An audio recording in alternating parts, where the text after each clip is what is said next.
agenda. Thank you for having me on, Simon. How are you today? I'm very well, in actual fact. The sun's shining beautifully here in rural Nottinghamshire. How is it there in Norfolk? Yeah, it's absolutely scorching today. For the next 2 weeks, we're not having any weather below 25 degrees. But I've got a suspicion weather is not the reason why you brought me on today. How do you know that? What gives you that suspicion? The title of the video, of course, the stream, sorry, mentioned and prevent. Oh, yes, of course. Yes. Quite an obvious clue, isn't it? Sadly.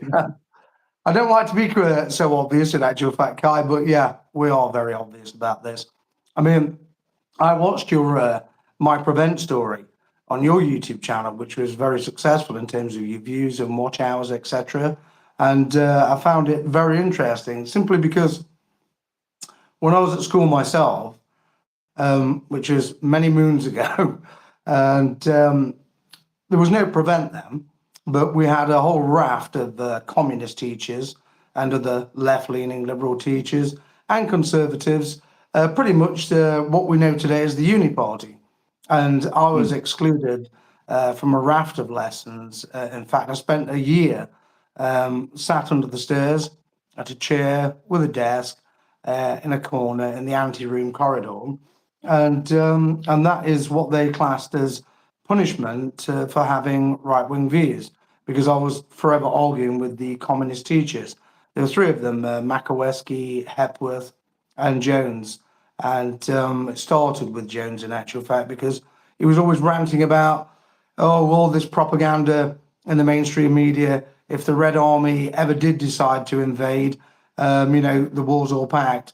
They'd be in London within 3 weeks. And he just thought that was some sort of joyous occasion or potential joyous occasion. And that really used to annoy me. And so it snowballed from there. But as I said, there was no prevent in those days. Otherwise, I would have been referred to prevent. But later, obviously, whilst in the naughty room yet again at HMP Ramby in Nottinghamshire for thought crime, hurty words, you name it.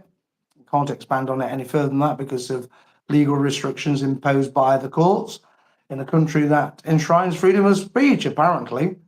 I was referred to prevent there because I was a member of the British National Party for the last time when I left in April 2002, which is some 23 years ago.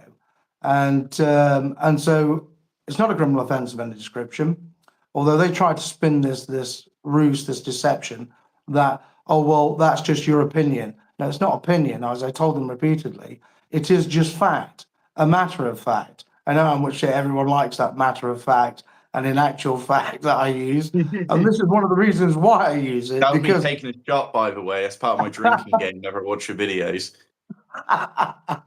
Well, this is why I use these phrases, because I'm used to dealing with these crooks in the legal industry, quite frankly, and that's all it is. It's an industry, it's not a profession. And part of the industriousness they use these days is wiping out freedom of expression, whilst claiming we have the right to freedom of expression, which is nonsense. It's pretty much what Stalin said years ago, wasn't it? There is freedom of speech, but I can't guarantee what happens after freedom of speech. And it's pretty much the same in this country. In fact, it is exactly the same. We have the right to express things ostensibly on social media, but they can't guarantee what will happen to us after we've made said expressions. And so but there's always this particular lefty power fantasy phase where we say, well, freedom of speech doesn't mean freedom from consequences, which is basically them saying, if you say something against immigration, I should have the right to come and smash your head in with a pipe. And I've had numerous conversations with people where there was a colleague at my old job who, some people at my work, they'd looked me up, they'd seen things where they knew what I got up to, basically. And one of them went on this massive rant to me about what people say on social media and how it shouldn't guarantee their safety, and was telling me about how the National Front used to go around beating people up. But the impression I got from this guy was he might have been mistreated by the National Front awesome skinheads basically 30 years ago, and by that he's got the right to like try and like intimidate people for having like anti-immigration sentiment. I remember in the debating club that I was in college, what a waste of time that was. Yeah, people would say just say the same thing, but it's just a lefty meme almost. There's no real substance to it. They don't know what Yeah. they mean by freedom of conscience. They just think, oh yeah, you should have the right to just attack people, or you should lose your job. That's right. But it's not freedom of speech because you're not free to say what you believe because you are contained within the, obviously financial parameters. You don't want to rock the boat, risk losing your education like I did to a degree. You don't want to risk losing your job, losing your house. So there is no real freedom of expression now. Of course, I know I'm preaching to the choir on that one, but it seems like something that's it's not that it's lost on the lefties, that they actually quite enjoy that fact. What if it was the other side's turn one day, and it was actually considered the morally dubious thing to be pro-migration? You start losing your job for having pro-migration sentiment. That's right. Well, I mean, I remember the 1970s because my father was a miner and former member of the Communist Party and lifelong member of the Labour Party until he died. And the lefties there were always whining and whinging, the comrades, as they called each other, about their right to freedom of expression and their societal freedoms and how they were being repressed by the state because they were organising strikes, obviously to bring down a whole raft of governments. And so really, I saw the boot on the other foot then, and then we had that dreadful, dreadful leader of the Labour Party, Michael Foot, who was astonishingly bad, Mr. Duffelcoat, and he looked like a tramp, quite frankly. And in fact, I've seen some tramps that look smarter, in all honesty. But yeah, they were forever whining about their free speech, and quite rightly so, because if we believe in free speech, then we have to allow the Oppo to have the right to free speech as well, so that we can debate them and I would say hopefully defeat them with rational argument and better policies. But no, you're right, Kai. They simply have no concept because of their infiltration of the professions and the trades, and every other form of occupation, really. Because wokeism has become endemic. It's rampant. It's absolutely everywhere, and so they have no concept whatsoever, in my opinion, that we can't guarantee what happens after free speech. There's no free speech without consequences. Well, I'm not a free speech absolutist because what I think of free speech absolutism is, particularly when referring to the centre right, who have an utterly appalling reputation of spouting abuse and threats online with impunity as well, I might add, until Starmer came to power and started throwing them in prison. That was only because, there were widespread riots across the country. Is that some people think freedom of expression is the right to spout whatever abuse, whatever falsehood they see fit, and whatever threat, and that no one should be able to do it because there's this thing called free speech absolutism. I don't believe in that at all. I believe in freedom of expression, most definitely, but not what they believe is absolutism. I remember having this conversation with the interesting character, Laura Towler. And she said, I'm into free speech absolutism. I said, yeah, I know. I've noticed you are because of your cavalier indifference to the truth and facts-based evidence. And so we'll leave it at that one where she's concerned. But because we don't want her pretending to be a victim, do we? Or feigning fear, alarm, and distress, because we know how some of these nationalist snowflakes have a bad habit of doing these things. Well, I certainly do anyway. But what I wanted to get back to was my own schooling experience. There was no prevent them. There was just isolation. It's like what they did to us was semi-solitary confinement, in truth, exclusion, ostracization. This one is a bad boy. He's not behaving because he's not swallowing the diatribe that we put out. He opposes the propaganda, he challenges it, and he's read, his own books, because I had 2 part-time jobs and bought my own books because I wasn't really interested in the state's curriculum. I had my own curriculum. And because I did that, I was able to challenge them on things. And so no prevent, but in your case, there definitely was prevent. And did you say in your my prevent story that this targeting began when you were 12 years old? Yeah, so the first interaction that I had with Prevent stemmed from, so to sort of give a bit of context, I was quite mischievous in school, let's say. Yeah, I did mess around in my lessons. I was one of the kids who I took the mick the most. But I still got like quite decent grades. It was mainly when I moved school because I actually started paying attention because I didn't have bad influences. But there was a combination of general poor behaviour and also political arguments with teachers, showing a large interest in politics.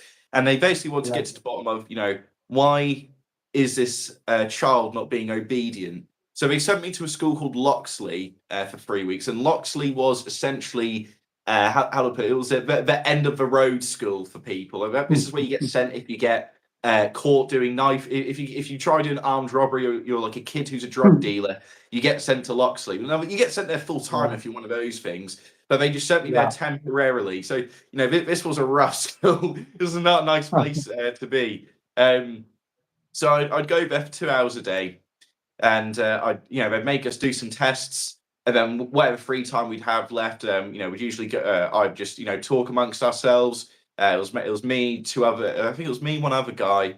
No, it was me, two other lads, and then there were 3 teachers. One of the teachers was I believe he was a first generation African migrant. Sound polite, well mannered guy. He took us to this sort of computer room where we was kind of like messing around. There was this map on the wall, and this was during the time, when I was 12. This would have been about 2016, 20. In fact, it was pretty much, it would have been, I think, 2017. This time, effectively, it was April, because I remember it was around the Easter holiday break. Sorry, a bit of needless fluff there. But yeah, he took me into this side room, and there's this map on the wall. I start telling him, you see this country here? I'm like, pointing at Somalia. I said, this country used to be Kekistan. And Kekistan, well, that was like the big crazy meme that had been co-opted from the right to the centre right, and at that time it was basically an ironic like ethno-state meme, which then got co-opted by the civic nationalists. So I knew about it through Sargon of Akkad. Interesting choice of viewing entertainment when you're 12. So indeed.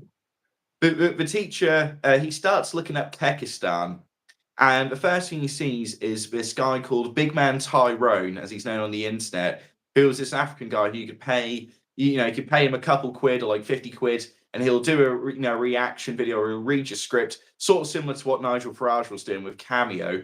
And in his ones, he had like these Kekistan flags behind him. He had like a green beret on. He had like an army outfit. And he just said, "No more fags, get off of my board." And what I think the teacher thought is I was probably joining ISIS. I don't think he realised there was like a far right connection there. But he reported me to Prevent. And then a few days later, when I went back to my normal school, I get pulled into this room with this woman who's like, oh, she's an internet expert. But it was Prevent. Oh, you've rotated. Yeah, somebody just complained about it. So the picture is lopsided. I can't see any lopsided picture, so Do you want me to quickly check the stream on my computer and see how it looks? Yeah, if you want to, Kai, in actual fact, but all the settings here are correct for landscape. Let's see what comes up at your end. But yes, Svetlana. Yeah, we are sweet. We are indeed sideways. How are we? We are. This might be why the viewing counts struggled a bit. How bizarre. So if you adjust yours, then maybe that will correct it. Bizarre. I shouldn't have done that at all. How's it look on your computer now, Kai?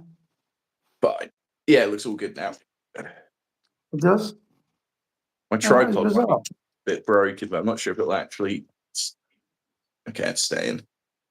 That is bizarre.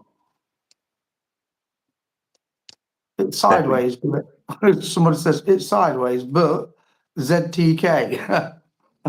ZTK. whatever ZPK means. I have no idea. So go on, Kai. Yeah. So in this interview room, this woman came in who's supposed to be this internet expert, but it was a woman from Prevent. And I remember she was asking these questions like, "Oh, Kai, apparently in class you've been mentioning 4chan.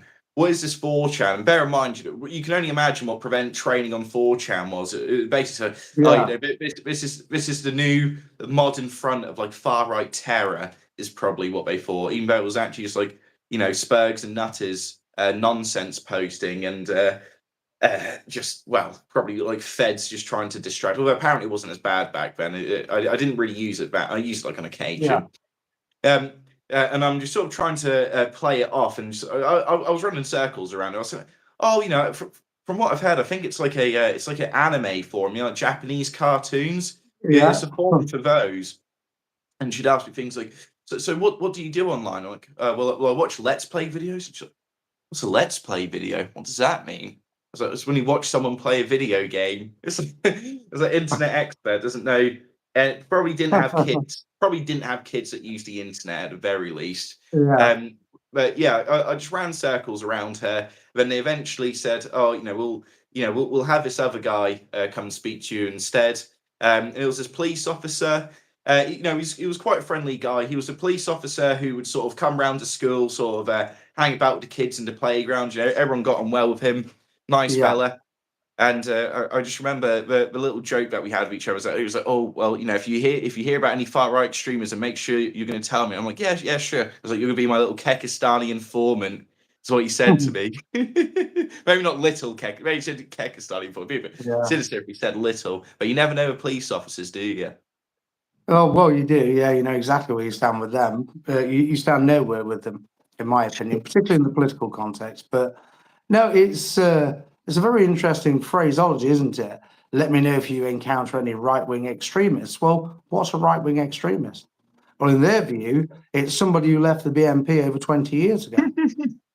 Well, what they thought was me being extremist was that they told. Oh, I remember my mum got called into the school to talk about my politics, and I believe this was before I actually got prevented.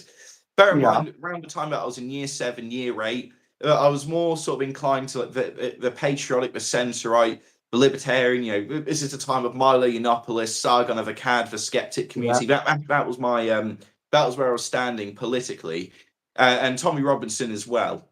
Now they were telling the school, like, oh, we think Kai's been watching Rebel News. Oh dear.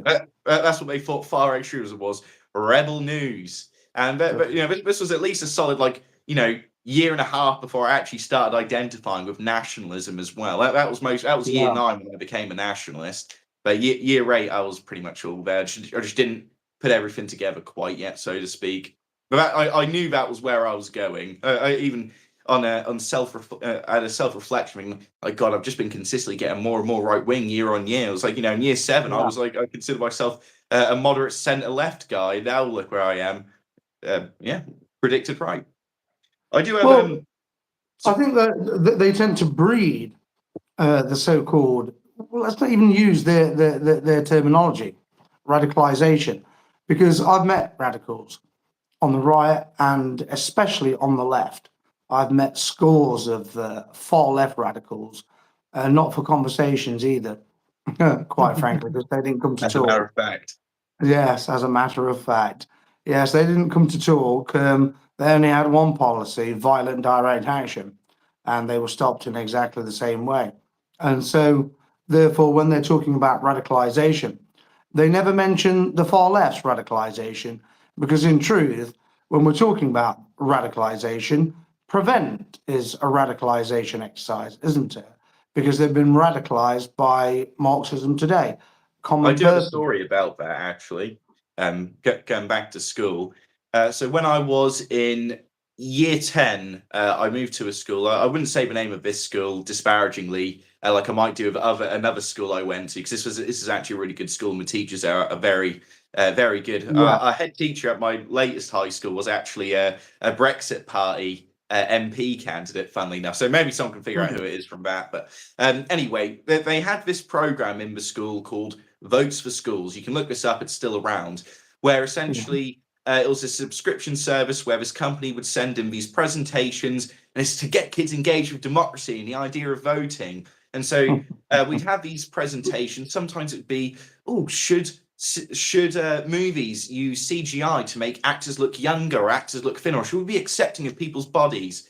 And then there'd be like just a few like nonsense, who cares ones. And then they'd have the really political ones where, just to be brief, I'll go to a direct example here. They had one that was on radicalisation and extremism. They were talking about different types of extremism.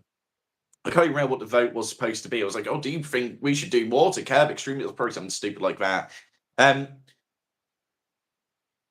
The examples of extremism that they show us were climate extremism, or green extremism, let's say, far-right extremism, which they, of course, had the most examples of, and they had loads of slides about that. Brief mention of Islamic extremism. There are probably a few more, but the glaringly obvious one that I picked, the glaringly obvious omission that I noticed was far-left terrorism. And so I brought this up to the teacher, and I said, miss, why isn't, mentions far-right terrorism, but what about far-left terrorism? This teacher, she was quite a rabid lefty, but she was relatively open to conversation. And she said, well, give us an example of far-left extremism, Kai. I was like, well, what about Antifa, anti-fascists? They go around, using extreme violence. This was not too long after there was that guy that got hit, I think, in Portland in the head with a bike lock. I've seen all the Antifa rallies in America where they are terrorists. Blatantly, they're terror. I mean, I can only imagine how bad they were against the BNP back in the 90s. What you say about Red Action? I've heard stories from people I know them, doorstepping people and attacking them, stabbing them with screwdrivers and all sorts, probably dead needles down them. Yeah, I mean, there was no Antifa as such then. I mean, Antifa has been I guess you could say a panoply organization for many decades, but we didn't really go up against Antifa. And Antifa, as they are today, they wouldn't have lasted probably 3 to 5 minutes, quite frankly, because they just, weak, soft. Yeah, no, really they are. I've dealt with Norwich Antifa. Norwich Antifa, they're a funny bunch because I sort of laugh and say that they're like, there's different levels of Antifa. If it's like, what's that German city which has got it's not Belgium, it's got a similar name. I keep forgetting this. I always go for Belgium Antifa. I know it's not Belgium Antifa. There's on the sort of higher in the UK, you've got your Liverpool Antifa, your Cardiff Antifa. Yeah. Then on on the continent, the Antifa is just pure evil. The German Antifa are especially bad. Oddly as well, the only pro-Israel Antifa. But then you've got Norwich Antifa, which is like a collection of like drug addicts, basically, like drug addicts, students, transsexuals. These people. I've had it where 5 of them joined the same gym as me. 5 of them joined the same gym as me. One of them made a Facebook post saying that he was going to stage a protest outside the gym, and then he got threatened with being kicked out. He was posting about me and my at the time girlfriend being that was quite surreal. Funnily enough, I was really good friends with his nephew at the time, who completely agreed with us, much to his dismay. The guy, that aside, but yeah, 4 of these absolute freaks, and I had to show to the gym owners like, this is who these people are. These are the protests that I've seen them at. There was one where they were counter-protesting our protest against someone called Sophie LaBelle, who made trans youth comics, and also on the side cartoon, animal, child, adult content, if you can sort of read between the lines. And that was who Norwich Antifa decided to nail their flag in the ground for. And I told a fair few people about this at the gym, and then soon enough all the Antifa guys disappeared. I saw them taking sly photos of me, but I showed them no ground. I'd usually just stick my head out towards him while I was walking past them, staring them in the face. And I don't think I'm a very hard or intimidating person, but that was a group of people which I felt no threat from whatsoever. Well, the funny thing is, one of the subscribers says the animal rights loons. Well, this is the odd thing about it is nearly all of these leftist groups, if you actually go to Tommy Robinson's little book, Manifesto, well, it's not little, it's quite large in actual fact, which was mostly written by McLaughlin, the communist. And so they actually postulate this theory that the British National Party was National Socialist and left wing. It's utterly ludicrous. I've covered it in detail in the review I did about it. But if you actually look at these leftist groups in terms of the animal rights and climate change, etc., environmental issues, you trace them all back to what were called the Green NAS. You know what I'm talking about? NASDAQ.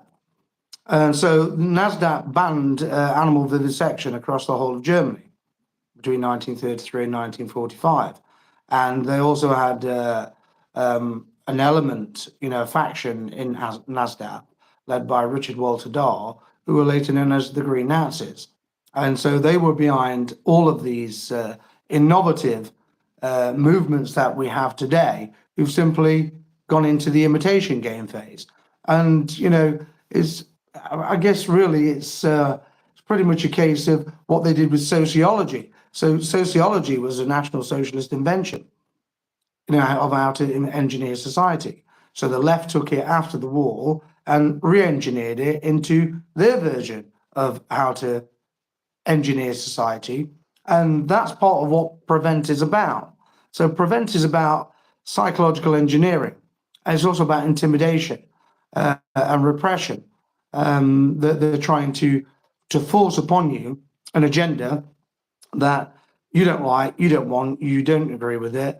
And so therefore they're bringing in, you've got one who's a teacher and one who's a snitch, and then they bring in a copper, and the copper's there basically to make it look all legal and above board and very intimidating. Did you feel intimidated by the process at all, Kai, when you were at school? The To begin Prevent with, process, especially. not really. Like the first time, it was like a bit of the first time. Obviously, I was 12, and I was meeting with a police officer. That wasn't bad because I got quickly used to it, and I was sharp enough at that age to know what was going on. I knew how to play the game. The first meeting with that woman like that was a bit scary, but I managed to talk my way out of it, and I didn't get any sort of notable further Prevent referral. Because I've known people and I've heard stories from people who sort of came to me after, and Prevent, they do some dirty, very clever tricks on people to get admissions out, which I can go into in a bit. I've actually got quite an interesting story there, secondhand one. In terms of my other Prevent interactions, when I was in year 11. Because I'd been arguing so much over the propaganda that they were trying to push on us in votes for schools. I think it was like the deputy headmistress. She had came to me and she started trying to ask me about my political opinions and where I get them from. I just said, it's none of your business. I got them in a lucky bag. Pardon? You got them in a lucky bag that you bought from the local newsagent. Exactly, You bought the lucky bag, and inside was a manual instructing you how to be right wing. Yeah, I've been reading too much of the Daily Express, probably. Maybe that's what she thought. And then beyond that, the second time that they tried preventing me was I'd accidentally had a leaflet in my economics folder. Bit of a mistake to bring that one into sixth form, but I don't know how it got. Wait, no, I remember that correctly. Hold on a minute. No, sorry. First college I went to, they tried preventing me because I'd been arrested for handing out leaflets or for posting leaflets about demographic replacement. This was back when I was 16. I got arrested on the 10th of November, 2020 at 11:11 sharp. So my lucky number 11:11. It pops up quite a lot in life. That's nonsense mysticism. So they threatened to get Prevent involved then, but I just basically stood my ground and said, I've not done anything. I've been arrested, but I've not been charged. There was quite a strong argument between me and the teachers. They sent me home. They got my mum to come with me the next day, and I just sat there in complete silence, just staring down the teachers. And somehow it got de-escalated from a Prevent referral and threatened to monitor my computer, which they do it to all the students anyway. to nothing, and I could go back You mean to your school computer? the school Or your computer, own not my my teachers weren't monitoring my home computer, of course. Yeah. You wouldn't want to do that to a 16-year-old boy. Not that wouldn't be right. Traumatic Yeah. even. The third time the second time I actually got prevented, because that was a near miss. This was when I did bring in a leaflet from a group that I used to be in my economics folder. I was just going through my stuff, and my form tutor saw it, and when I realized it was out, and I put it away. I didn't know if he saw it or not. Later in one of my lessons, I got taken out, and I got asked to bring my bag with me. And I was getting flashbacks to when I got arrested at my previous college, because it was the same thing. I was like, oh, I'm about to get arrested again. And the teachers, they start asking to search my bag. And I basically said, unless you've got a warrant from the police, you're not searching my bag. And they didn't. Yeah. And then they sent me home and excluded me for 4 days. And that was when all of a sudden Prevent got in touch. And then they started, this Indian woman started calling my mum. And my mum, she doesn't really understand what's going on. She's panicking. She's upset because, my mum, doesn't agree with me entirely politically, but her main concern is not wanting grief and not wanting me in trouble, which is more than fair enough from my mother's point of view. Course, yeah. So she just put me on the phone with a woman. And I said, look, you're from counter-terrorism. I'm not a terrorist. I'm not interested in terrorism. I'm not in any way that inclined. I mean, I'm in a legal above-board activism group. And look, I'm not going to speak to you any further. Stop trying to get in touch with me because, you're not getting anything. And then they called her again, and then they called her again, and then they called her again, and then they eventually stopped doing it. Unfortunately, a few months later, I was in a dispatcher's. I was in a dispatcher's undercover investigation into the far right, where they had taken some clips of some particularly edgy jokes that I had made when I was literally 16. Some of the clips I was 15 as well. A bit of a dirty tactic. They put my face on it. I was using a fake name at the time, so I managed to go a whole 5 hours at the next day in school without people catching on. Basically got kicked out of sixth form over this, got completely socially ostracized. And then from there, I basically had to deal with social services and Prevent, although Prevent very quickly caught on that I wasn't going to speak to them. So then I only had to deal with social services. At this point, social services riddled with leftism. Yeah. Well,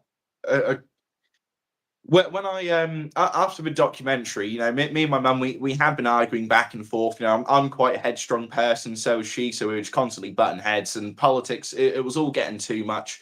It was probably quite a traumatic experience for my mum and stepdad when I got arrested the first time. They'd said very clearly, no more politics at the house. Basically, you can do whatever you want when you're out, but nothing more here. And I kept doing it. So they did. So they went to. I'll be there. I know I had terrible clashes with my father, and I can remember one morning I was walking out of the kitchen, and he gave me a lecture about how communism was vastly superior to nationalism, and he put up his fist in the communist salute. Well, I mean, you can imagine how I reacted to it, basically. But yeah, I know what it's like. I know what it's like dealing with these commies, quite frankly, and they're just. In all honesty, they're like the deluded cranks of monotheism. The David Koresh types of this world, and they believe absolutely in their own scripture. And Karl Marx and other assorted left-wing scribblings are scripture to them, and so therefore they're very devout. It's become a religion, atheistic religion, but it's still a religion, and all said and done. And as we know, it's killed more people than cancer. Communism, the umbrella term, communism, and they just can't get it into their thick skulls that it is a poisonous misanthropic ideology. I remember being in Liverpool in, I think it was early winter 2018, and Antifa were there protesting for Palestine. And so I went up and didn't introduce myself as a former BNP person. I just went along and asked her why she was supporting the Palestinians. This young woman, she was about 22, something like that, still at university. And she said at the end of it, she says, I can't even understand why you're not even a communist. I said, because I'm not a communist. I said, I'm completely opposed to communism. She says, but you sound just like a communist. I said, I can't think of any way in which I actually sound like a communist. I said, I had some empathy, I said, with what you're talking about. I said, but no, I'm not a communist. I said, because it's a mass murder machine. Oh, well, now, yeah, but it was never meant to be that way, said she. I said, right, okay. I said, but that's the way it was in the Soviet Union. It was even worse in Maoist China, Yeah, the and Great Wall wherever the left killing has about. taken control, it's mass murder because the left has no concept of tolerance whatsoever. And if you actually read Repressive Tolerance by Herbert Marcuse, you don't need to read the entire essay, which is almost a dissertation in actual fact. Just read the concise bullet points of it. It tells you everything you need to know. Basically, what you're saying is we are leftists, we are holier than thou, we can do whatever we want, and if you try and oppose us and stop us, we have the right to use violence against you, and it's entirely legitimate, and it's noble and moral for us to do this. And anyone who dares to complain, is just a terrorist. And any leftist who dares to speak out against it is a traitor. And so, when you're dealing with that fanatical mindset, ultimately it always leads to where we were in the early 1990s with Red Action and Class War and AFA. You're lucky in the sense that today you're not having to deal with them. Well, that's simply because of what we did to them between 91 and 94, really. 91, 93 in particular, when they had to go and hide behind police lines. And so the entire strategy changed completely after that. But no, I think they're even more oppressive now because they've infiltrated all the professions. And if we class teaching as a profession, which is a moot point in my opinion, because when I look at some of the the specimens produced by the local schools here, all I see is an antisocial behaviour factory. Mm. But Prevent is obsessed with politics and political thinking and ideology. Oh, introduce some discipline into the schools, quite frankly. That's my opinion. But Prevent is not about discipline. To me, it's about brainwashing. It's about using absolutely nothing of any description, which is what they did in my case. I mean, did you watch the explanation that I gave on YouTube of how they justified harassing me? The so-called pagan death curse? Yeah, the pagan death curse causing your ex-wife to miscarry when she'd already had a hysterectomy, so it couldn't have been possible. Was that it? See, I watched Yeah. and I remembered. Yeah. You see, I mean, to be honest with you, Guy, it's insanity. It's sheer insanity. And, this is what I told them at the time. And I also put it in writing to them. I mean, it's just, to me, it was just absolutely shocking, to be confronted with some idiotic tale about a pagan death curse killing an imaginary baby. And when it went to the High Court, they went one step further. The Lincoln's in barrister for the government legal department, in which she claimed that the baby had an imaginary death. What? I mean, yeah, absolutely. It actually died as a result of this curse. It's just astonishing. And look, in truth, 1951 Witchcraft Act repealed. Putting a curse on someone is not illegal anyway, even if I had done it, which I didn't. They fabricated it completely. And then I admitted there was no substance to it and they couldn't prove it because I kept challenging them to outside adjudication. Obviously, they bottled it. And it's just, ridiculous because they just make it up as they go along. Same as in the courts. If they don't get what they want, then they'll switch to a new line of attack. So then, once they failed the pagan death curse nonsense, it was, it's all about you really being in the BNP. Well, that's not illegal. That's just your opinion. Now, that is just fact. That is just legal fact. The BNP was never prescribed by Parliament, by Act of Parliament, and nor did any Home Secretary ever put an executive order on the BNP banning it. So that is legal fact. but they're not interested in legal facts. And it's, you know, I noted this when I was watching your My Prevent story. You know, I saw, in essence, how difficult it must have been for you because, I mean, I was a fully grown man, you know, in 2020 in HMP Ramsey and then also HMP Sudbury in Derbyshire, then open prison. Where in actual fact, they're even more fanatical than Ramsey. I mean, Ramsey's a disgusting dump. Truly it is. You know, it's laughable because when you're coming in on the meat wagon to the main gate with a reception on the left, on the right-hand side, it says this is a working prison. Well, it's a working prison for some people. It's a work in progress, without a doubt. But the only thing that works properly, professionally, at Ramsey, two things. One, the kitchens to keep everybody fed, and the equalities department.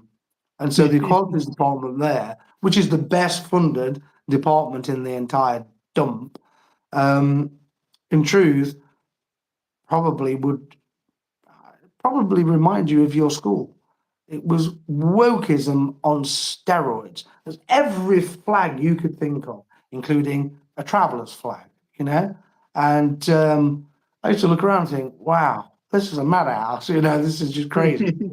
And, you know, the funny thing is, whilst they targeted me, there was actually a chap in there who'd attended BNP meetings, and another chap who had attended BNP meetings, and another chap who was in the English Defence League. But I was the only one they targeted, you know? And so, yeah, they do get a bee in their bonnet about certain people. And they certainly had a bee in their bonnet about you. So coming back to your schooling experience, let's say by the time you got to 15 and you were nearing the age of leaving school, well, we used to call it then going on to high school. I don't know what you call it now. But how did you feel as you came towards the end of your schooling, knowing, oh, surely I'll get rid of Prevent now? Is that what you thought? Prevent went very pervasive in my life, like particularly they were around in year 8 and they tried getting to me while I was 17. But then there were the 2 failed attempts where I think that the deputy head, that lady, she was fishing for a Prevent referral, and I managed to de-escalate from a Prevent referral in my computer science college. Although I remember my idea was, like, in my absolute autism insanity, was if I was to get put in with Prevent while I was in college, I was going to sit there and just recite songs by the Police. I don't know why I thought I was going to do that. I don't know what, but I was dead set that that's what I was going to do if it happened. But luckily it didn't. Save myself from a few moments to cringe at while I'm trying to fall asleep. Year 15, year 10 and 11 were interesting. The school I went to, I was openly, you know, quite a radical nationalist when I was in high school at that point. And frankly, no one actually gave me any grief for it. Weirdly, I'm sure you've had this experience yourself. I'm sure most nationalists have. When you are an open nationalist, a lot of people will secretly disagree with you to your face and in front of other people for show. But in private, they might come to you and you can be almost like the nationalism or the racism agony aunt for them. Where, you know, I remember students, like this one girl came up to me and she said, "Oh, do you hate black people?" I said, "No, I don't hate black people." And she started saying, "Well, I hate," and then used a certain word that I shan't repeat on stream. And I was like, well, steady, you know, it's not very sensible. People were completely fine with it. You know, I used to sometimes argue with, you know, there was this trio of black girls who were always together in my class, and we'd argue about politics, we'd argue about everything. But like outside that, we were actually friends. And that was just like, I was just known as, you know, the right wing kid, the nationalist kid. Now, it was a similar experience with Billy. We're both from Norwich. We nearly went to the same school, but unfortunately never did. Fate kept us apart a little while longer. But he was and openly a nationalist in his school, and he'd get on with people completely fine. It was almost a charming thing. But that was 2019 and 2020. Now, 2020 was when that sort of took a nosedive. I will say, my second high school, Jane Austen College, I was there from the end of year 7 to the start of year 10. That school is like lefty Marxist boot camp. The teachers were very pervasive. They are the ones who will try to get you in trouble. They were the hardest and most blatant with the propaganda. And I think that's what pushed me more to the right. Maybe I wouldn't be able to get away with things as much there, but I still was pretty openly a nationalist and a patriot. I made quite a lot of edgy right-wing jokes even then. So yeah, I never really cared about that sort of thing. But 2020, when George Floyd died of a fentanyl overdose, and when there was the BLM riots, that is when things changed. Because when I went into college, I just noticed the air around things were different. In my first college I went to when I was 16, I was pretty quiet about my politics for most of the year. But I did occasionally argue with this Marxist kid who would just chat absolute nonsense. He was just so annoying, constantly ramble on about it in class. Just every now and then, when I was absolutely certain I could decisively destroy him, I'd start arguing with him and mug him off to everyone because everyone else hated him. And I would sort of talk down about all the LGBT stuff that we were seeing in like local shops. But unfortunately, that college shut down, and then I had to go to a new sixth form and start year 12 again. And I never really spoke about politics in that class, in that school. I was quite edgy with my sense of humor still. I'd sort of checked out of college, but everyone was getting very lefty, like the girls especially, which they always kind of are in school. They were like, this was when cancel culture was starting to pick up. They wanted to pick a target to harass and take out, essentially. But now, obviously, I don't know because I've not been in school for a little while. I think things will have turned. We've noticed a sort of political shift around us lately. I mean, things are happening today where we've got MPs calling for, the total deportation of Pakistanis and Bangladeshis. That would not have been said a year ago. That wouldn't have been said 6 months ago. It wouldn't have been, 6 months ago, maybe not even 3 months ago. Well, MPs certainly wouldn't have said it. I mean, I was saying it in to 2008, in actual fact. Even Nick Griffin, the former BNP leader, wouldn't say it. So there were certain things that had to be said by other people. But in truth, the centre right, which is in essence what you're referring to there with MPs, they're always well behind the loop, and they're always playing the catch-up game because they wait for everyone else to change or open or widen the Overton window, as it were, before they jump on the bandwagon. You see, the Lotus Eaters are notorious for it, although they claim not to be. But if you pay attention to them, you can see it quite clearly, because they're always accusing Farage of waiting for someone else to open the Overton window in a certain direction so that he can move in that direction and imitate it and siphon up the support. But in truth, the Lotus Eaters have not innovated absolutely anything at all in their entire career. All they've ever done is imitate.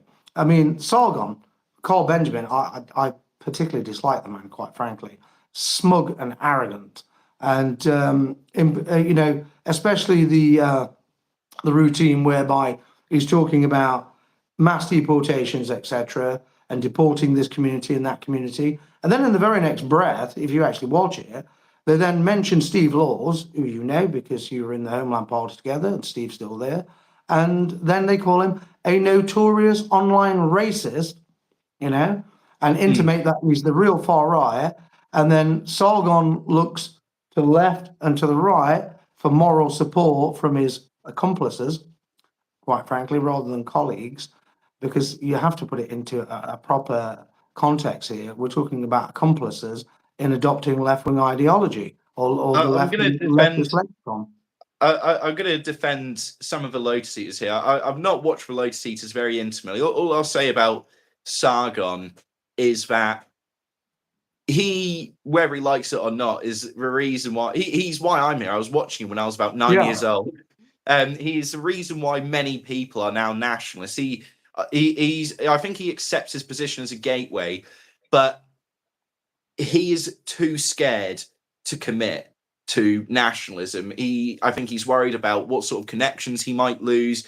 He's basically worried about going the whole hog. But on the other hand, you've got other people on the Lotus Eaters, such as Bo, Dan, formerly Josh Fermi, who's now left, and particularly Harry. And these guys, you can tell they're willing to push the boat and go further. But it's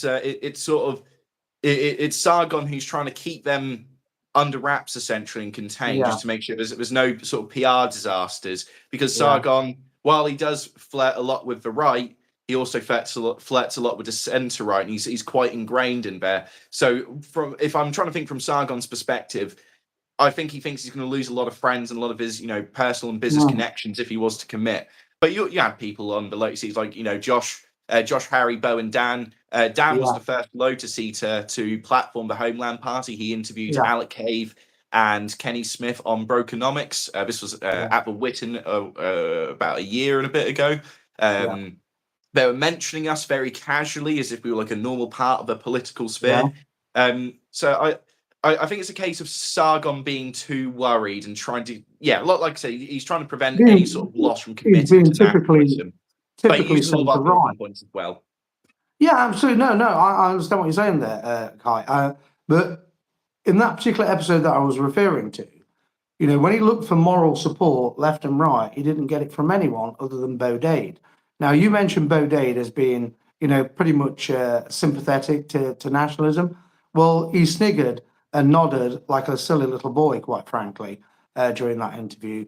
And I actually found it very annoying because here we are, and somebody's just said here, Andrea Columbo, Sargon is very bright. Well, he's not bright enough to realise, is he, that he's actually playing the left's game.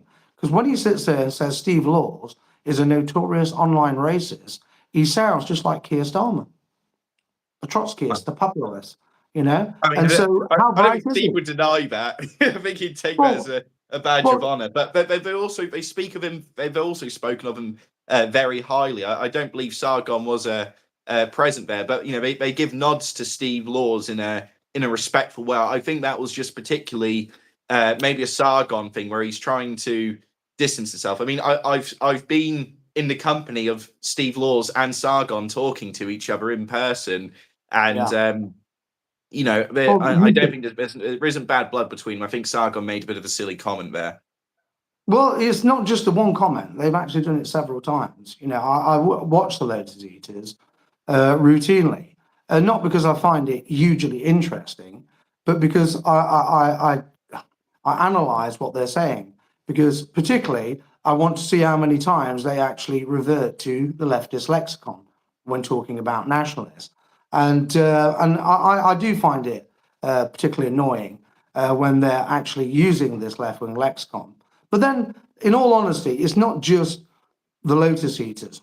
It would be unfair just to concentrate on that. I mean, if you look at that absolutely ridiculous, which I regard it to be hideous, poster that UKIP put out under Mad Nick Tenconi, Nick the Greek, as we mock him laughably. But we condemn outright all forms of ethno-nationalism because UKIP has its very own brand of the diversity delusion. And it's the same with all of these centre-right organisations.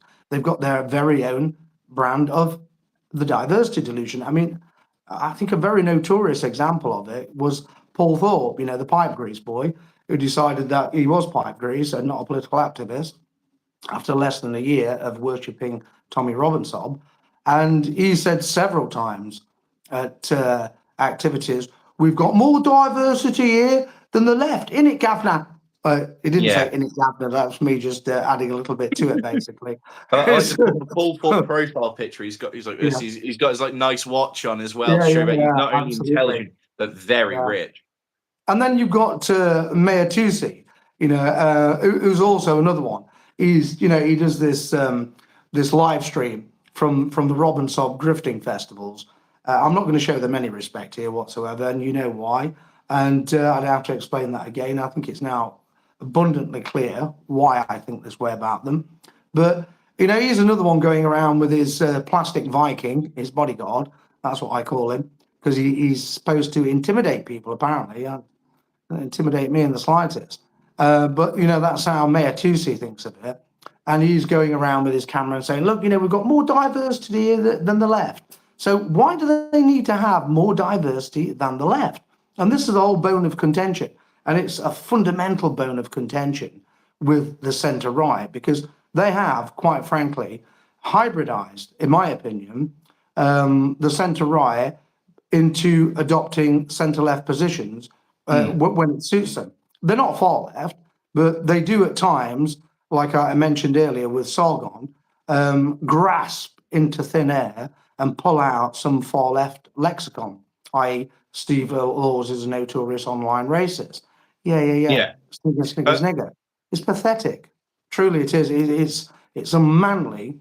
It just lacks in any form of moral principle, in my opinion, because if they're actually siding with the left against a nationalist like Steve Laws, and you know my opinion on Steve Laws, we don't need to recover that, cover that ground again.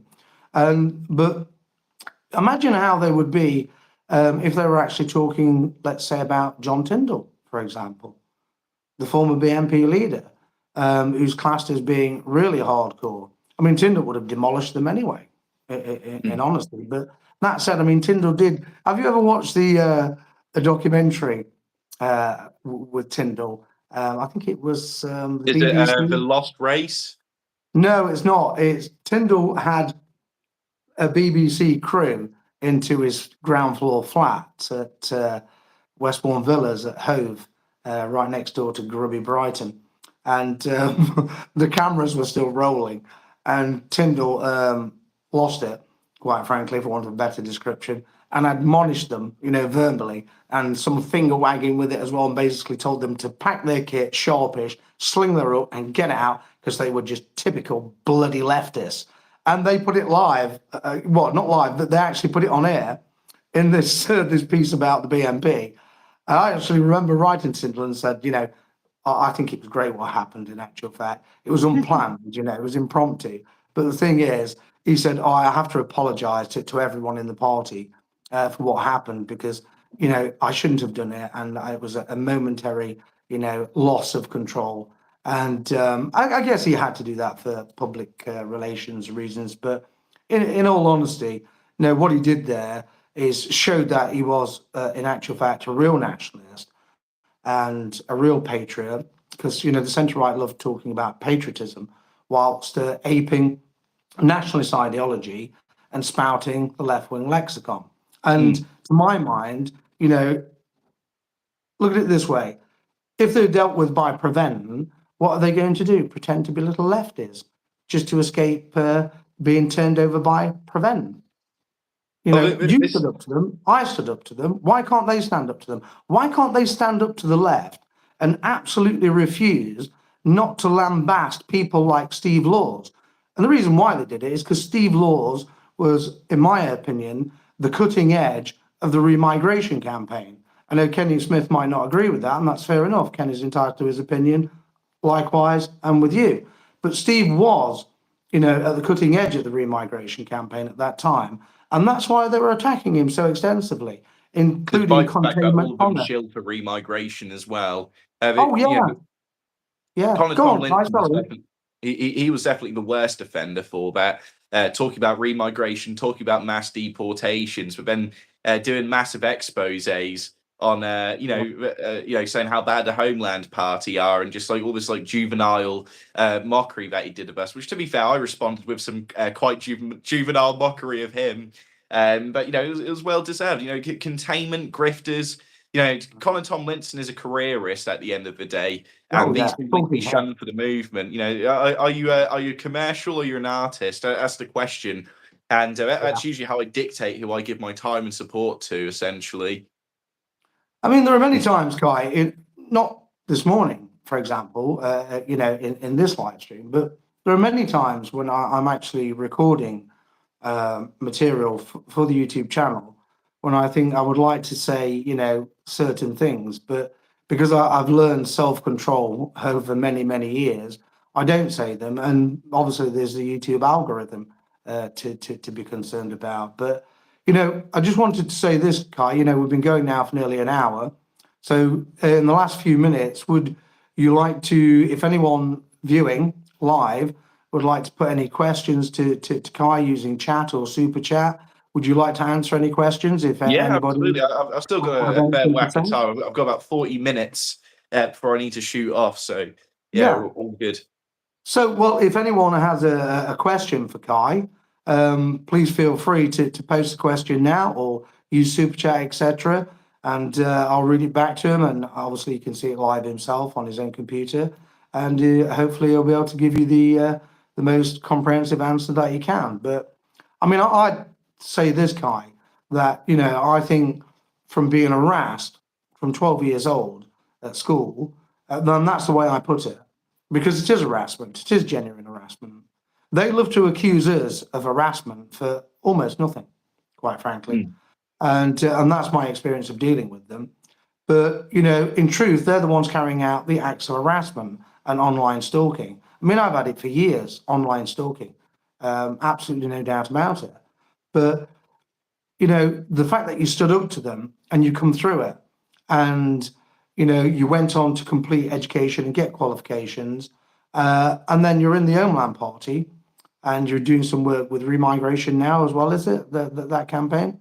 No, I don't work with remigration now. Oh, sorry.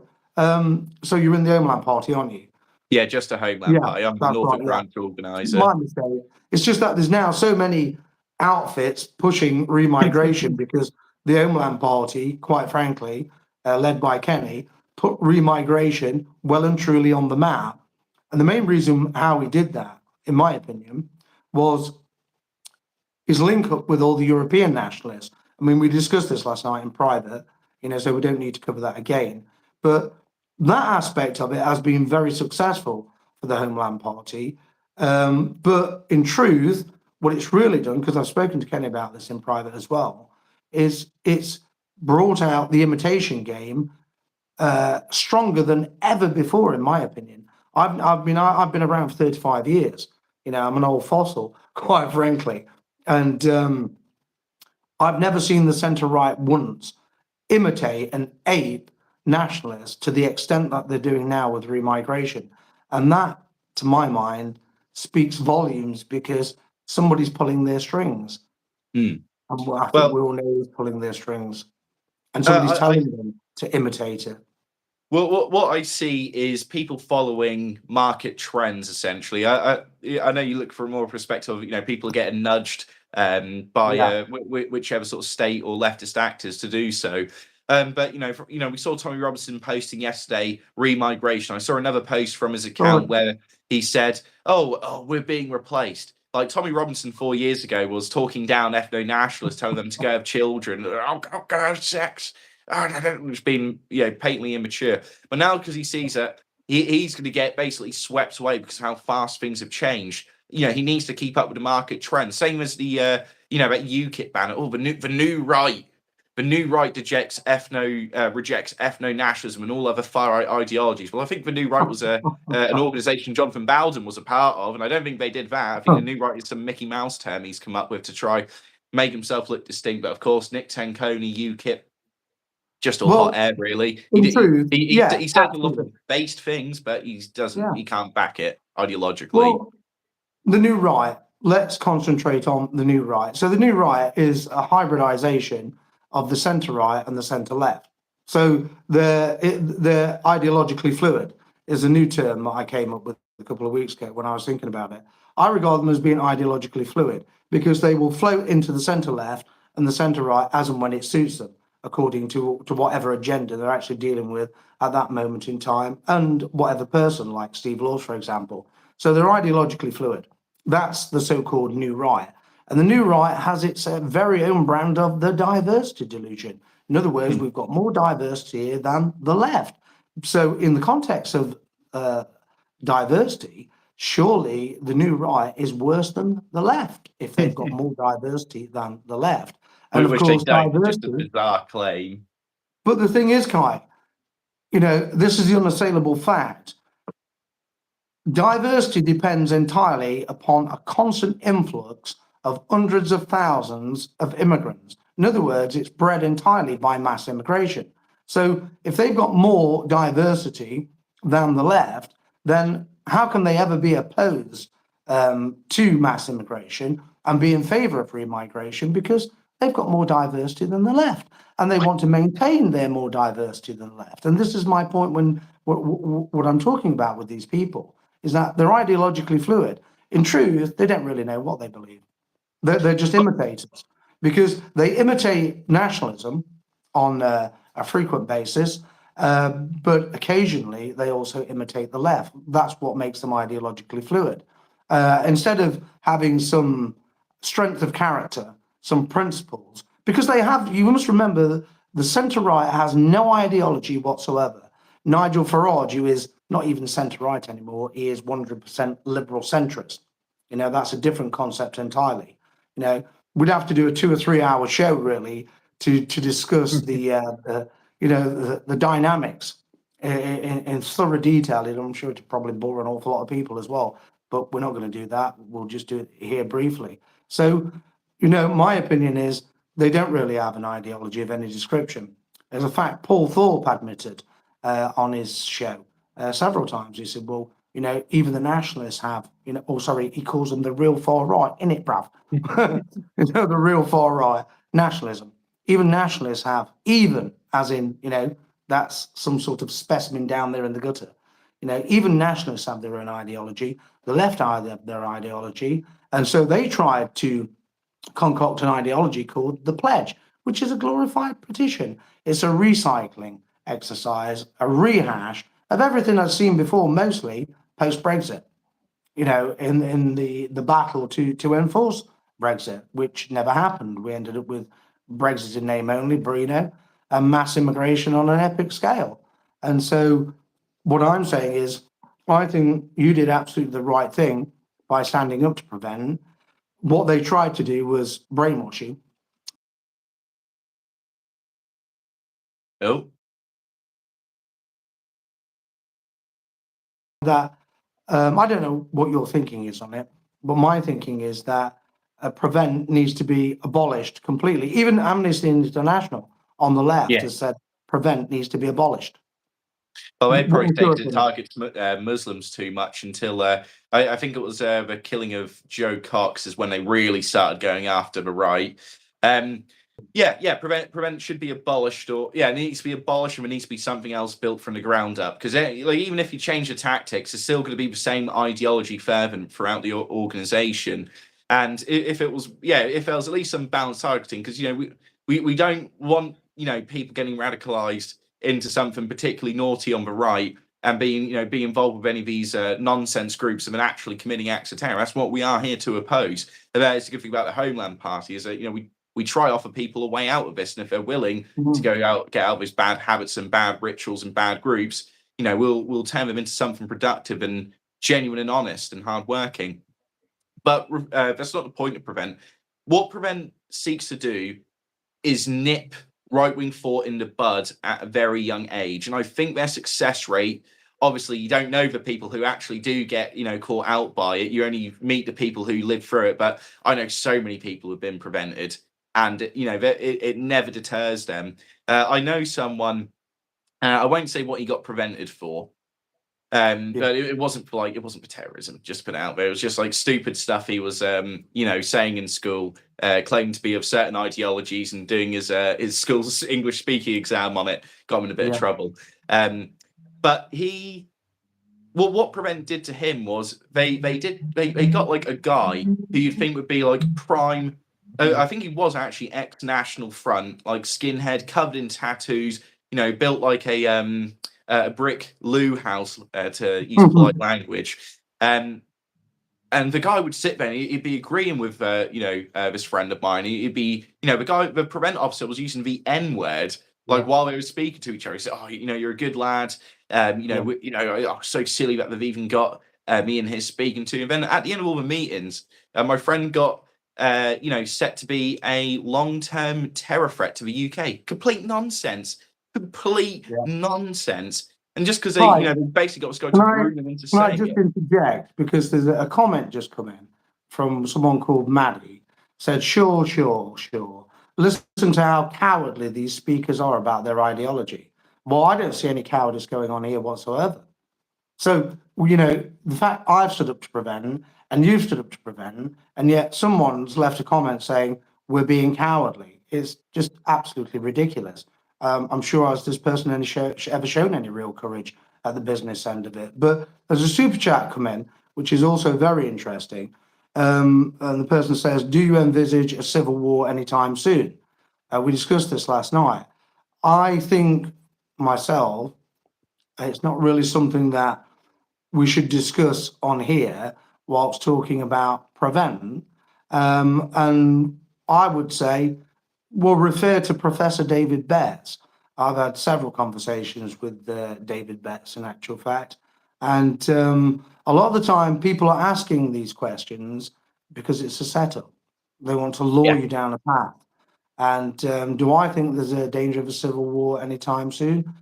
Well, I think there's always a danger of something very serious happening in a country that is now balkanized. And prevent will never, ever be able to prevent the balkanization of this country because it's driven by mass immigration and the diversity delusion. But that was just my own intervention there, Kai. So we're going to close now. So in closing, what would you like to say to viewers and the world at large? Joe Public, that old phrase. Joe Public, what I say to Joe Public. Well, amongst the nationalists who are viewing this live and are viewing us now, I'm just going to use the idea of a civil war as a sort of stone to make my point from here. Yeah. The sort of the fantasy of there being some sort of civil war or collapse, and that's going to be your time to shine, is it's effectively delusional in a sense that it might not happen. This is an ephemeral. This isn't anything that is tangible in any way. What is tangible is actually getting active and making a difference politically. People think that nationalists can't win politically, and that is historically proven to be untrue. The only reason why people don't think it's possible is because the only thing you hear about the BNP is Griffin did this, Griffin did that, it collapsed, it was terrible. But there are cases in places like Dagenham. They got onto the London Assembly. Burnley BNP being the key example, where I believe they had 12 electoral victories. And I'm not talking parish councils or town councils. Getting on the borough council, they were the official opposition. That was through grassroots community politics. The only nationalist party that is offering that at this current point in time is the Homeland Party. And so if you'd like to get involved in something real and tangible and actually be able to make a difference, please do see about joining up with them as a activist, or even just a member to show your support. All of it is highly appreciated, especially in Norfolk, because I'll be a boss and we'll do cool stuff and fun stuff. We're going to go play golf, we're going to go hand out some leaflets. We have a good time in Norfolk. Beyond that, if you'd like to see any more of me, most of my handles will be Kai Stevens YT. It's a Stevens with a PH. You can find me on X, Telegram, and YouTube. Yeah, that's wonderful. Well, there's been one persistent radical, for want of a better description, that's in inverted commas, Maddie, throughout the live stream. They have to talk like liberal conservatives. Well, I don't see any conservatism in me at all. I'm 100% nationalist. I was in both versions of the British National Party, and I've explained why I call them BNP1 and BNP2. And as for being liberal, it's just absolute drivel. I see what this person is actually trying to do is this Maddie, because it's an anonymous account, as you can see, it's an egghead account, as they call it, anonymous profile. What they do is they come into these streams and they try and wind everybody up, and they try and lure the commentators into making ridiculous, outrageous comments. And she says, you are playing games with language. What game are we playing with language, Maddie? What game are we playing with language? We're being totally honest and straight about our experiences with Prevent. And in truth, Maddie is just basically somebody who wants to wind people up. And obviously, she's now been disincentivized because she claims we've not answered any of her questions. Well, we have, in actual fact. On the topic of answering questions, my long-time friend in the chat, Toffee, has said, ask for questions in the chat and didn't answer one of them. We probably if you've got the time, I'm happy to do a few questions quickly. So there's been a few that I saw in the chat. Well, it says you're supposed to just ignore trolls. Well, no, I don't think you are supposed to just ignore. Don't ignore them. Let them feed the engagement in the chat. People are going to stay on stream just to argue with them. That's great. That's right. And now, of course, typically, I didn't ask a question, but previously was ask questions and don't answer any of them. So there you go. And then there's got to earn those shekels, engagement bonuses. You see, you get these idiots wherever you go. I mean, I've never earned any shekels of any description. I've never even seen a shekel. quite frankly. But you know what type of people I'm talking about here, don't you? You know, I'm talking about the 88ers. Those are the real far right, so to speak, if you want to put it in that context. And that's when Paul Thorpe's talking about the real far right, that's who I regard as being the real far right, because they failed at absolutely everything they've attempted politically. They're always going to fail. And the simple truth is this: there is no room at all in this country, particularly at the ballot box, for National Socialism. Nobody wants it. Nobody's interested in it. These people who call themselves NS are such a microscopic minority of the population, they don't even figure in the Richter scale of 0.00001%. And they live in this dream world, like most cultists do, in actual fact, whereby one day there's going to be this glorious NS revolution. It exists only in their mindset, quite frankly. And this is what I said in the BNP docu-series about why we had to divorce the NS and 18. Because, quite frankly, what they wanted was absolutely ludicrous. It was untenable. It was never going to work. And then, of course, it was all revealed as an MI5 honey trap. I mean, this is why the mantra of sensible nationalism is important, is because before the Homeland Party came about, when you start learning about nationalism, you start realizing how bad things are. It's almost like being proselytized into Catholicism. You're going to be the biggest Catholic ever for like the next year. And if people can't channel that energy into something that's good and productive, well, they are going to be misled down these paths, unfortunately. And that's why I've got a good faith in a Homeland Party or any other group who's willing to be a sensible option, let's say. Yeah, there's a funny one here is that, it says, Maddie will encourage other members of the squad to join in next time. Well, I think in truth, which Maddie's not going to be allowed to squat on this YouTube channel, quite frankly, because when people say I'm living in your head rent free, I expect the rent to be paid. I'm not running a pro bono squat for scoundrels and trolls of every description. Sorry, you hate the free poor. The diggers would laugh at you. What, the heroin diggers? Yeah, probably. I don't think they'd be laughing. I think they'd be often dead. Vein diggers. Vein diggers she's talking about. Vein diggers down at the local squat. But yeah, I mean, she's been entertaining. She's injected some lightness and mood into all of it. To be described as a liberal conservative is one of the funniest things ever. It's nearly as funny as the thing we discussed last night about Ian Stewart, remember? Which we won't discuss. But I mean, I was still laughing about it this morning. But, you get these crackpots, quite frankly. There was a conspiracy that you killed him, by the way. Not we were laughing at Ian Stewart's death, just to put it out there. That's right. Absolutely. Yeah, it was hilarious. I lived 18 miles away from where he was actually killed in there on the A52 in Derbyshire. And then you've got this crank saying, oh, yeah, you admit it, you did it, and you've kept quiet about it all this time. Well, I mean, obviously. I mean, it's just absolutely ludicrous. Hilarious.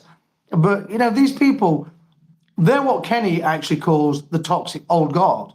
And he's absolutely right to call them the toxic old guard. And this is why we don't want them in sensible nationalism, because all they represent is insensible radicalisation. And that is something that we have to make perfectly clear. And I've seen it many times over the years. Insensible radicalisation. In fact, I could tell you an anecdote now, but I can't for legal reasons on air. The algorithm just would not pass it. But I can tell you, I'll tell you in private about it, and I'll name the person to you as well. He was in the BNP, and he was a BNP candidate. And we had a discussion once whilst driving through Nottingham and en route to a leafleting activity at Long Eaton in Derbyshire. And what came out of his mouth was absolutely astonishing. And if anybody had planted a covert listening device in that car, you could just imagine. Well, I can imagine because I can remember exactly what he said word for word. I'll tell you about it in private. And that's what I'm talking about with the toxic old guard and insensible nationalism. There's no room for the toxic old guard in sensible nationalism. They're not welcome. They know they're not welcome. They know we don't want them. They can call us liberal conservatives all they want. That's fair enough. Who cares? They're right to, an opinion and freedom of expression, apparently. But I don't want to be involved with insensible nationalists because they are insensible and crazy. And quite frankly, there's just nothing good that can ever come from being involved with insensible nationalism. Being a nationalist is difficult enough in this country, but it's made a whole lot easier by being a sensible nationalist. And I think one says, "What's your opinion on my old mate Joey Owens, Simon?" Well, I've never met Joe Owens. I ever spoke to him once after his interesting encounter with Tony Lacombe on a motorway service station. And this is a classic example. Perhaps we'll finish on Tony Lacombe, actually. Should we? Yeah, he's your insensible nationalist, the toxic oligarch. And they're the people that need to be kept out. It's one of the reasons why I made the BNP docu-series, was, for the younger nationalists like yourself, so that they're in no, uncertain terms that the insensible nationalists, the toxic oligarch, as Kenny calls them, need to be kept out because, quite frankly, all they do is destroy everything in their path. Just look at their history. Decades and decades of wreckage, failure, and infighting. And all they want to do now, and you can see it in some of the comments they try and post on this channel, is cause even more infighting because they're absolutely addicted to it. That's why they are the toxic old guard, because they're totally and utterly lost in their own toxicity. They have nothing positive to say. And one guy kept leaving negative comments last night, and I said to him basically, well, look, get a grip or get gone, because I'm not interested in your negativity. I don't do defeatism. I don't do negativity. If you can't get a grip on things, you need to be gone, because I'm not interested in you. All I'm interested in is positive thinking, sensible nationalists. What do you think, Kai? Yeah, I agree completely. I mean, the types of Tony Lacombe or Tony LaBomba, as he was nicknamed. The Mad Bomber. Yeah. But those types, frankly, they are, fortunately, that there are other groups in the Homeland Party who they are attracted to. So they're naturally not drawn to us because we quite openly speak against those types. And the only people, there might be people who form, well, not Tony Combo level, obviously, but, anyone with a negative, not so sensible past, if they reform themselves, they do have a place here. But the ones who don't want to reform themselves, well, there's plenty of unsensible nationalist groups in the UK with very poor discipline on that sort of thing, who I'm sure they'll be more than welcome in. Absolutely. Well, he was last circulated, as wanted, as it were, in the British Democrats attending their social functions. And I remember talking to a couple of BD guys about him, and he said, well, yeah, he said, I don't want him here either. He said, but he's such a big bugger. He said, I didn't say anything to him. I said, well, you need to man up, and make it clear to Jim Lethway that he shouldn't be in the British Democrats. But look, at the end of the day, that's the difference between sensible nationalism and insensible nationalism. And whilst the British Democrats does do some good things, and they have a raft of councillors, I just don't see them becoming a major political force to replace reform. And what we need as sensible nationalists, particularly with the remigration campaign, bearing in mind the extent of the remigration imitation game that we're up against, is that we need, a truly sensible nationalist organization to actually replace reform, because we both know the reform bubble is going to burst because Nigel Farage doesn't do anything other than flat packing movements when he's ordered to do it. So, Kai, thanks for coming on the show. It's been great, really interesting to listen to what you have to say. And the comments have been interesting. I don't do negativity, soy right detected. You see, honestly, this is what I mean. They're lost, aren't they? The insensible nationalists. There's nothing you can do for them. I know this is all they will do. And I think I'll close by saying this. If you actually go along to Rumble, some of the abuse that they post on Rumble is at first sickening, and then it just turns into a laughable quagmire of stupidity on their part, which they're sinking in. And you can see them sinking in. I'm like, wow, you know, whatever. That's where the insensible nationalists belong, and that's what will happen. And if you allow them into a movement, is they drag the entire movement down with it until there's nothing left of it other than destruction, and somebody needing to make a docu-series in another 10, 15 years' time about why the Homeland Party failed. Do we want that? Preferably not.